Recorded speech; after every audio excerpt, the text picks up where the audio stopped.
Hai semuanya, saya Hilman dari Sekolah Coding. Kali ini kita akan melihat salah satu API yang tersedia di browser. Masih seputar Web Speech API, kita akan melihat interface yang kedua yaitu Web Speech Synthesis, di mana kita bisa mengucapkan atau mengeluarkan suara lewat teks yang dibaca oleh programnya. Teman-teman tertarik? Mari kita mulai. Kali ini kita akan mengintip Web Speech API untuk interface speech synthesisnya. Kalau kita klik di sini, ada banyak banget properti, metode yang bisa kita mainkan. Kita akan lihat dari contoh yang paling simple di sini. Saya akan copy paste ke halaman HTML saya di sini. Kita akan bikin scriptnya dan seperti ini. Hello world. Suara yang teman-teman dengarkan adalah hello world dari teks yang kita lihat di sini. Semudah itu untuk memulainya. Sekarang yang bisa kita lakukan untuk bikin dia lebih bersih kodenya, saya akan taruh si speech synthesisnya ini, saya ambil dari window-nya dan kita taruh di variable synth misalnya. Seperti ini. Dan jangan lupa untuk menguji dulu apakah si browsernya atau device yang user gunakan mendukung si speech synthesisnya. Kita bisa menguji dengan menggunakan tanda seru atau negasi apakah speech synthesisnya ada di window. Kalau enggak, kita akan munculkan alert. Pada Hello saat saya world. reload, teman-teman nggak akan melihat masalahnya di sini atau alertnya karena browser kita support. Jadi teman-teman bisa mengganti alert ini dengan apapun seperti ngasih tahu, oh maaf browser kamu tidak mendukung dan yang lainnya. Jadi usernya tahu harus ngapain atau ada fitur yang sedang tidak disupport untuk mereka. Nah lanjut, di sini saya mau ganti synth sebenarnya karena bagian synth ini Hello world. yang mempunyai metode speak. Lanjut sekarang yang ingin saya lakukan adalah kita akan membuat sebuah interface di mana user bisa memainkan beberapa atribut yang kita punya di sini.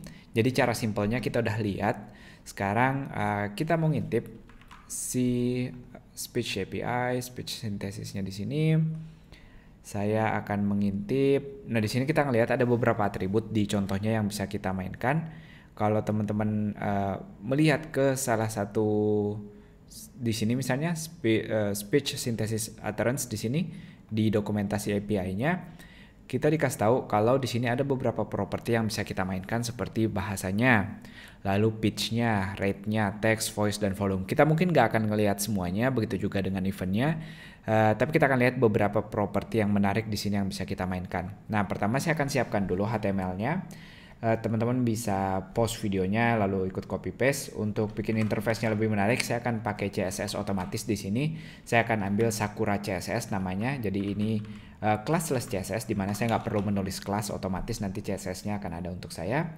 Kita akan naruh H1, lalu saya akan naruh misalnya kita mau mainin text, speech, sama rate-nya di sini.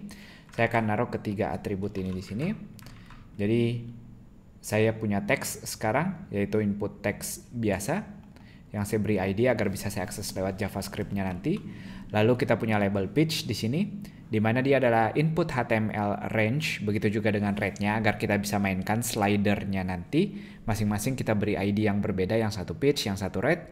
Tentu teman-teman bisa nambahin untuk volume misalnya, atau mau mainkan voice dan yang lainnya. Tapi saya akan memperlihatkan dua hal ini dulu. Dan dengan nilai minimal maksimal ini adalah atribut HTML biasa. Kita ngasih value standarnya dan kalau kita slide bergeser berapa.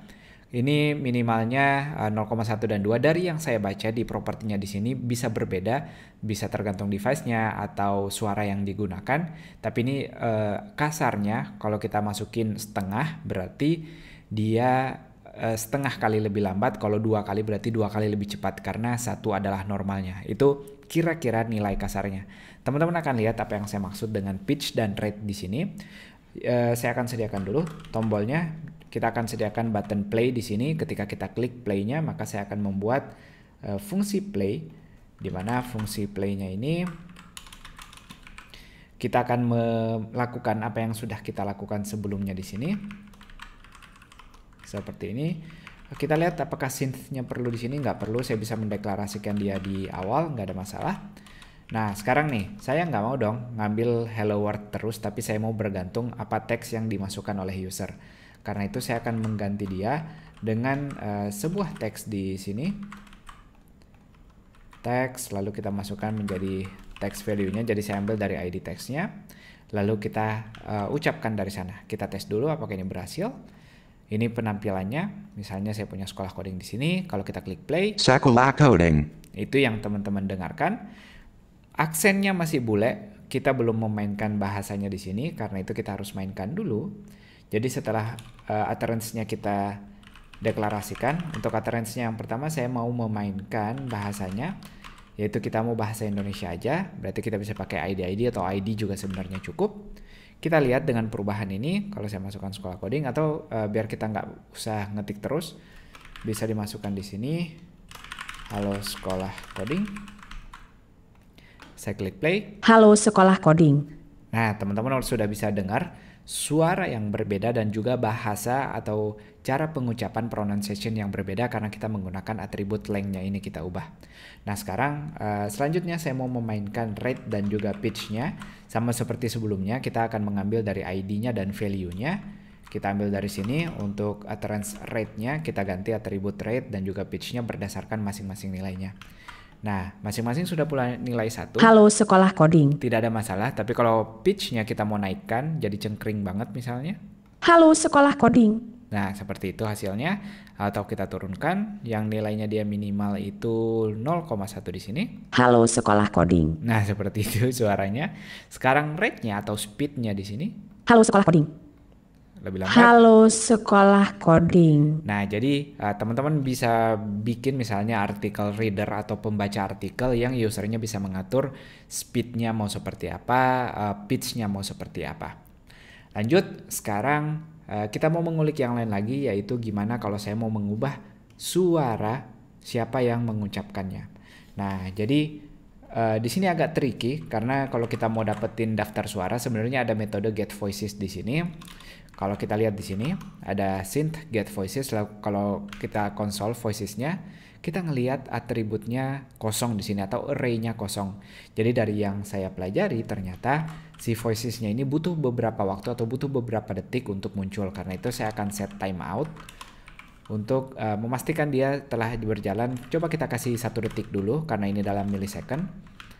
Kita lihat 1 detik, nah hasilnya sekarang muncul. Jadi dia butuh beberapa saat baru kita bisa lihat hasilnya. Saya memberi dia 1 detik, tapi teman-teman bisa coba misalnya 500 millisecond agar lebih cepat, hasilnya juga masih ada. Di sini ada 67 array yang berisi dari nama pembacanya, bahasa yang digunakan, dan keterangan-keterangan lainnya. Nah, kalau kita iseng-iseng nih, misalnya saya mau pakai suara si Fiona, suara ke-10. Caranya gimana sih? Saya harus sediain dulu sebuah variabel yang bisa dibaca secara global karena dia array. Maka saya akan isi array ini dengan hasil dari daftar voice-nya. Dan sekarang sama seperti sebelumnya, kita bisa mengganti voice dari utterance-nya. .voice sama dengan dari variabel voices-nya dan yang mau kita ambil di sini. Jadi teman-teman bisa bikin dia jadi drop down. Jadi orang bisa ngeklik hasil dari ininya, teman-teman jadiin hasil drop down. Tapi simpelnya yang saya mau lakukan di sini mengambil langsung. Misalnya kita bilang yang Fiona tadi berarti array ke-10. Hello sekolah coding.